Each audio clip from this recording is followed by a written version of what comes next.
Welcome to Tenor Tech, where I solve the problems you didn't even know you had. You start by gathering what Vanguard requires and why each item matters. Have your social security number or ITIN and a government photo ID ready. This speeds verification. Next, choose the account type, individual, joint, Roth IRA, or traditional, because tax rules and contribution limits differ. Then link the bank you plan to fund from, noting routing and account numbers. Bank transfers are fastest.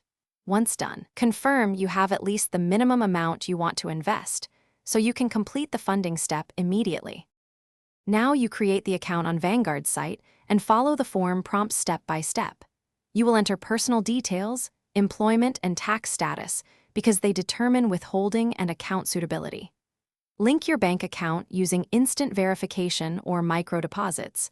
Authorize ACH transfers so funding can move automatically.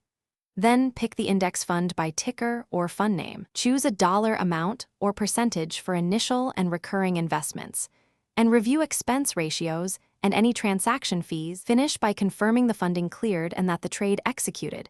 Check your confirmation and the new position in your account.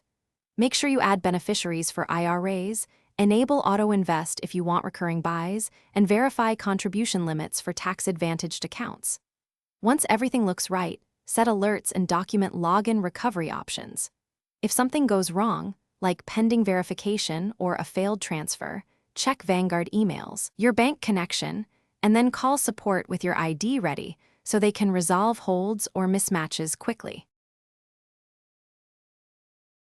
Thanks for watching. Subscribe to keep your life in tune.